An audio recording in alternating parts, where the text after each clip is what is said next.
Carolina es bióloga, pero acaba de tener su magíster en antropología también en la Universidad Nacional y es investigadora asistente en el Centro de Estudios Sociales CES, trabaja conmigo.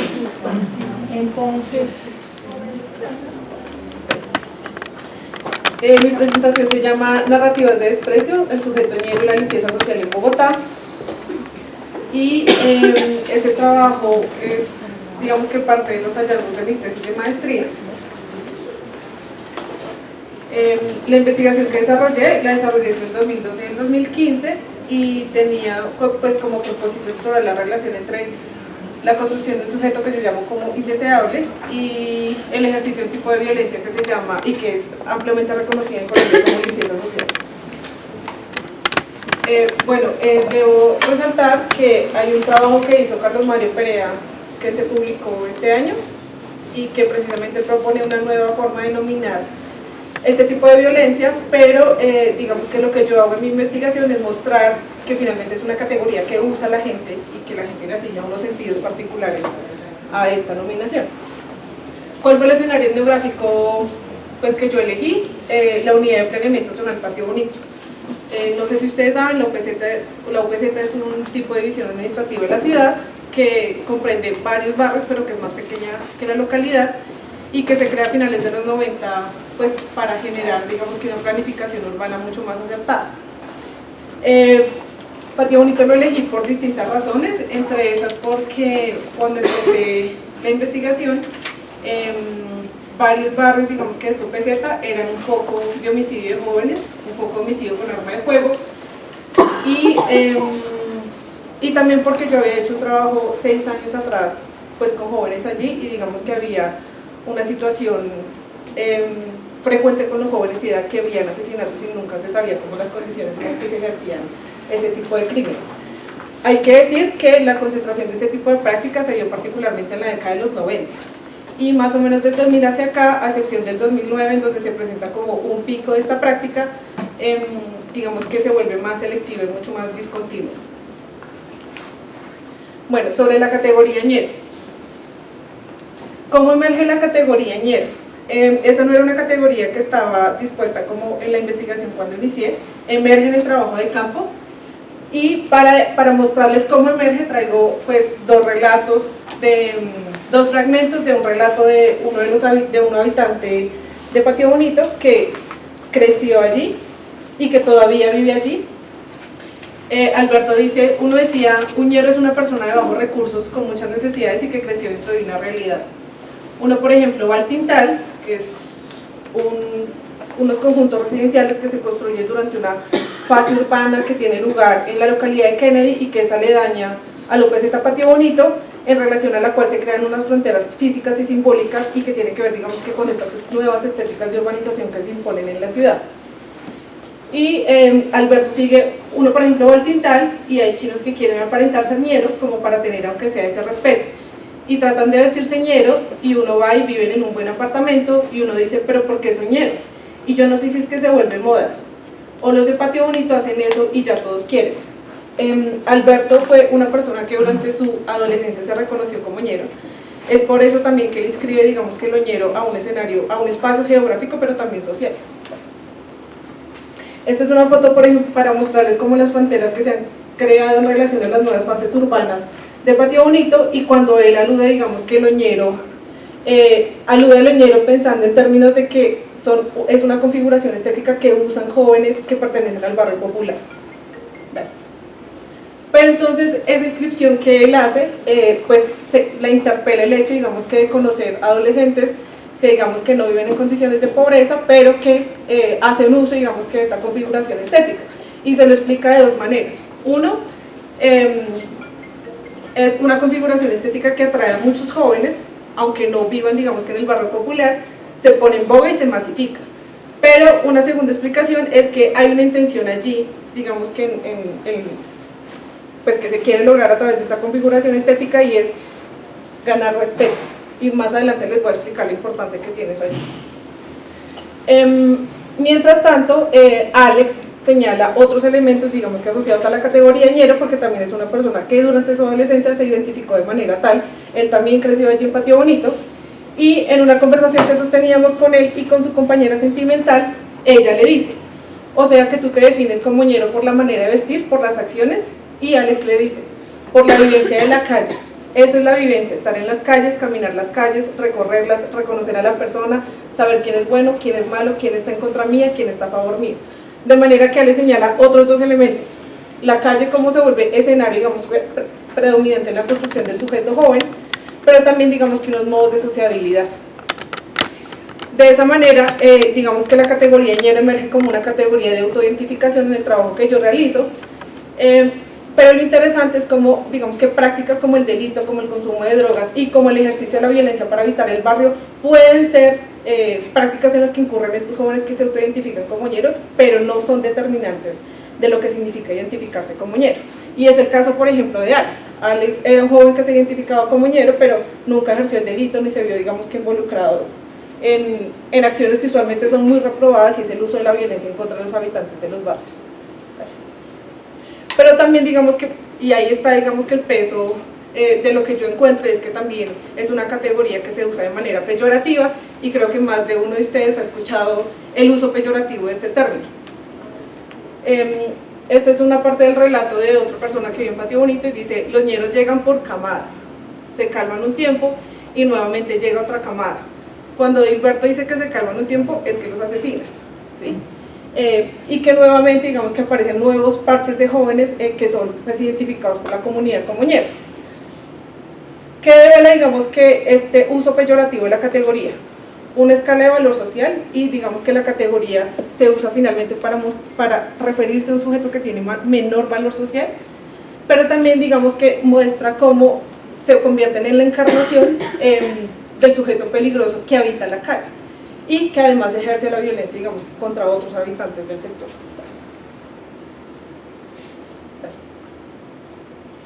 Este es un relato de Edilberto.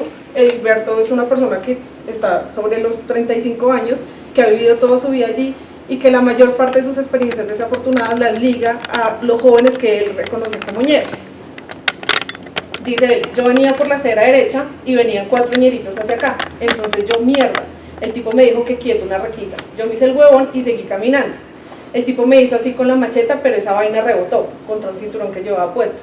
Obviamente me robaron, tenía 5.000 pesos en el bolsillo de atrás y tenía un reloj que pues yo quería harto. Lo que más me ofendió es que me cogieron mi billetera y empezaron a botar los papeles así y me dieron la billetera y bueno, listo, uno la recoge pero lárguense. Ahí parados viendo cómo yo recogía los papeles. Me sentí tan humillado que ni siquiera fui a trabajar. Imagínate lo que hice, me devolví y saqué la escopeta de la casa y la metí en un trapo que tenía ahí.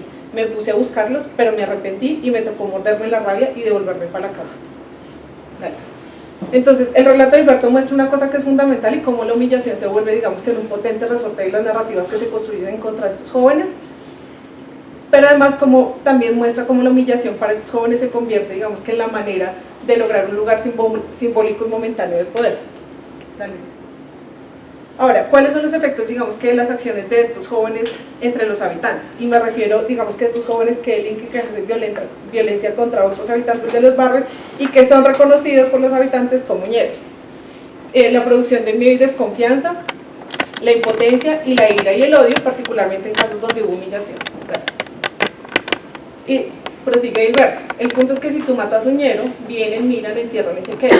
La cuestión de las camadas, que le mataron el papañero, pues sencillamente sabe que creció con ese rencor, o sencillamente escuchó hablar a la familia que vamos a vengarnos. Así creció, se volvió ñero, se fue formando y viene la otra camada.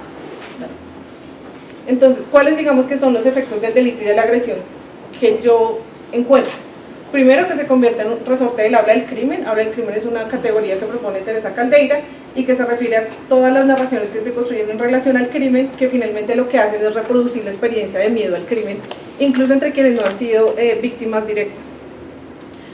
También otra consecuencia es que trae un repertorio de acciones de defensa que puede ir desde la ruptura de lazos sociales hasta el apoyo a aceptación de mecanismos como la limpieza social. Y hay un tercer elemento que es central y es la mediación discursiva.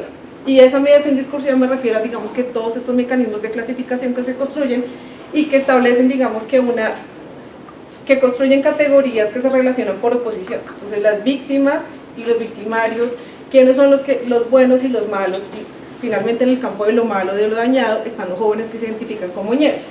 Y estos mecanismos clasificatorios van a ser, digamos que, una de las cosas que soportan lo que yo llamo las narrativas de desprecio. ¿Qué son las narrativas de desprecio? Son construcciones discursivas a través de las cuales se reproducen prejuicios, estereotipos y estigmas sobre ciertos sujetos. Se soportan en mecanismos clasificatorios. Y acudo a Butler, digamos que para decir que estas narrativas finalmente también son una expresión de los esquemas normativos de inteligibilidad que establecen lo que va a ser y no va a ser humano.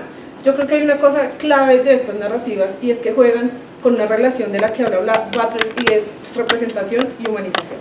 Es decir, cuáles sujetos son menos que humanos o cuáles sujetos, digamos, que son esos sujetos que se vuelven en oposición a quienes nos construimos, ¿sí? O en oposición a quienes nos caracterizamos. Lo que es una vida vivible y una muerte lamentable.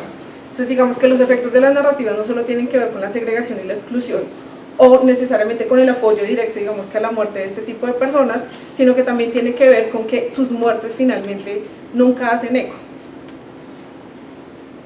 Entonces, pero digamos que en esas narrativas de desprecio también está involucrado lo que yo trato de rastrear y es cuál es el esquema de interpretación de la violencia que ejercen los jóvenes en sus barrios.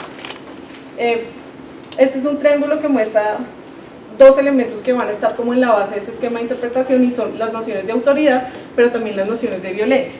¿Y cuáles son, digamos, que esas nociones de violencia que encuentro yo? Una violencia que se comprende como la encarnación del mal.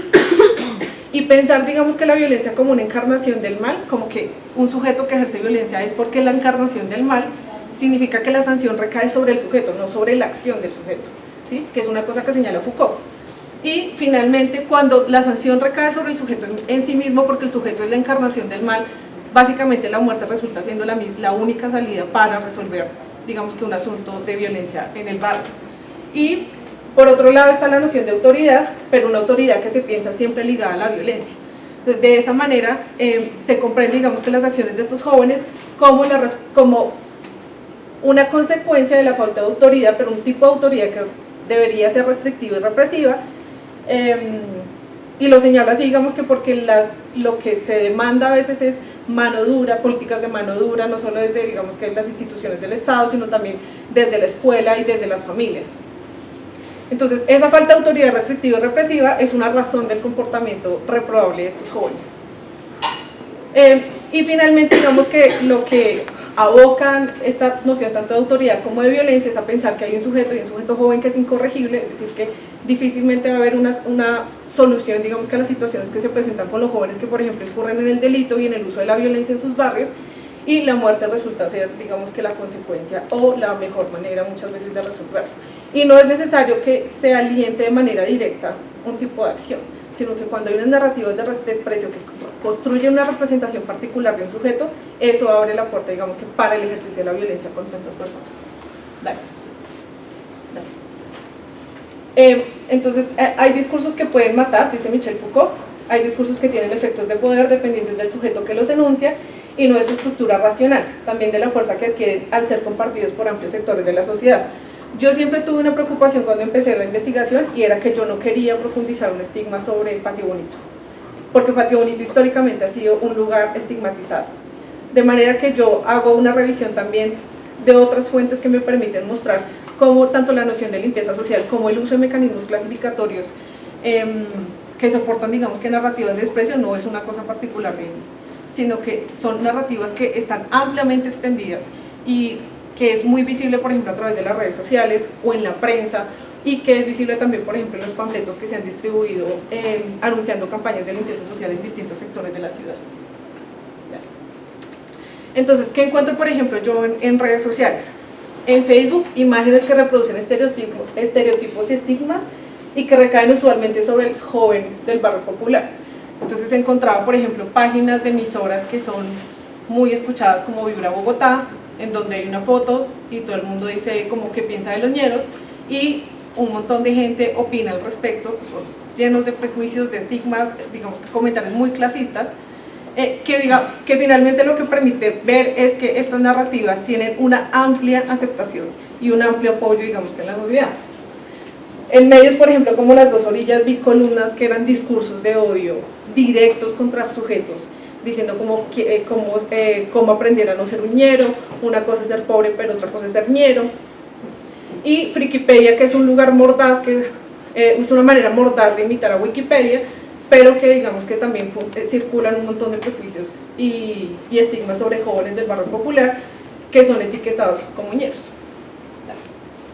Entonces, finalmente las narrativas de desprecio lo que hacen es emitir sanción moral y social hacia una acción que rompe la cotidianidad, en los casos, por ejemplo, que los jóvenes incurren en el delito, pero entonces, como les decía, deriva en segregación, exclusión o muerte, por lo que evoca, digamos, que la fachada de estos sujetos. Entonces, lo que pasa es que hay una asociación finalmente directa entre un tipo de configuración estética y unas prácticas que se ejercen. Entonces, si un sujeto que es identificado como ñero por su configuración estética, si hay un sujeto que es identificado por su configuración estética como ñero, se le adjudica finalmente prácticas como el delito, como el consumo de drogas, ¿sí? Finalmente se convierten en la encarnación del mal, o la encarnación de todas aquellas prácticas que son reprobadas. Pero no es una relación determinada, es decir, puede haber un joven universitario que también delinque, que consume drogas, pero sobre él digamos que no recae, o sobre él no se construyen estas narrativas como se construyen sobre estos jóvenes del barrio popular. Sobre esto no voy a ahondar, pero sí quería señalarlos para tratar de explicar por qué Alberto cuando se preguntaba por qué los jóvenes querían aparentarse ñeros, que la razón por la que los jóvenes querían aparentarse ñeros era porque querían ganar respeto.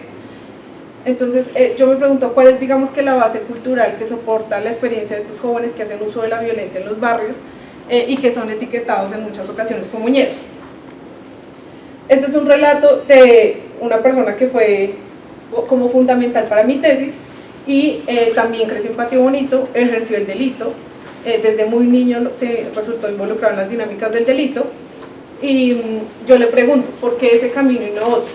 Y él me dice, porque no me dieron otra opción. Era difícil, pero éramos alguien en la sociedad, a través del delito. Porque les tenían miedo, porque nos tenían miedo y nos respetaba a todo el mundo. Es que es muy fácil que uno llegue a un lado y lo respeten a uno, no es muy fácil. ¿Y cómo se gana el respeto? Con mucha educación, ¿sí o no? Y si no la tiene, ¿cómo se gana el respeto? Con mucha fuerza. Y si usted no tiene la educación, pero tiene la fuerza y tiene las armas para que lo respeten, pues usted se hace respetar donde sea, ¿no cree? Siempre ha sido como el respeto ante todo. Entonces, ¿se me cumplió? Dale. Entonces, esto va a ser un elemento fundamental para que, por ejemplo, personas como Alberto se expliquen por qué se reproduce entre los jóvenes la configuración estética asociada al ñero o que se identifica al ñero. Y tiene que ver con que es una estética que se sabe que produce temor. Y en esa medida, digamos que los jóvenes tratan de lograr un lugar en sus barrios a través de esta configuración estética, aunque no se vean involucrados en prácticas, por ejemplo, como el delito. Ese mismo sujeto que fue identificado por la policía como ñeros en algunas ocasiones fue finalmente amenazado a través de panfletos. A mi mamá le llevaron la boleta una vez, allá aparecía yo tenía unos 17 años, allá le llevaron la boleta: señora, si no saca a su hijo se lo vamos a mandar en una pijama de madera. Me mandaron para el pueblo otra vez, mi mamá llorando un día que me fuera. Yo llegué ese día de la calle, no sé qué hora sería. Ella me dijo, yo quiero que usted se vaya de la casa, váyase de la casa porque aquí viene una gente, me mostró unas fotos y a usted lo tienen en la lista para matarlo. Bueno, ¿cuáles son los argumentos, digamos, que se movilizan, por ejemplo, a través de los panfletos que anuncian campañas de limpieza social? 1, la defensa de la buena moral. 2, digamos que la ineficacia de las instituciones. 3, el carácter peligroso del sujeto dañado, y allí hay un elemento clave que señala Alex, y es la vivencia de la calle. Entonces, el sujeto peligroso es aquel sujeto que habita la calle principalmente. Y este argumento de que el carácter peligroso del sujeto dañado se asocia finalmente con una perspectiva que se extiende, y es que la sociedad está podrida, y en esa sociedad que está podrida, pues la única acción para ejercer y para solucionarlo es la limpieza. Entonces, la paradoja finalmente de la limpieza es que combate la ilegalidad y la inmoralidad a través del crimen, pero también refleja contra quién es posible ejercer esta práctica. Esta práctica no se ejerce contra todo el que ejerce el delito, sino tiene que ver con identidades particulares que se ven involucradas en el delito. Tal. ¿Y qué hay tras el término limpieza? Pues si hablamos de limpieza necesariamente hablamos de suciedad. y la suciedad se le endilga a unos sujetos y esos sujetos tienen el poder de contaminar, por eso se vuelven, digamos que, sujetos peligrosos. Ese peligro finalmente se radica a través de ejercicios violentos como la limpieza, que tiene un carácter instrumental en la medida en que defiende un tipo de orden moral, pero también tiene un carácter expresivo porque refleja, digamos, que la configuración de relaciones en una estructura social. Es decir, contra quién es posible ejercer la violencia y contra quién no. Cuáles vidas son defendibles de la violencia y cuáles no. Dale. Finalmente, ¿quién es el sujeto no deseado? Aquel reconocido como ñero. ¿Por qué? Por sus maneras de habitar el barrio, por las formas de experimentar la condición juvenil, pero por un elemento que va a ser clave y es la configuración estética que se liga al capital económico, social y cultural.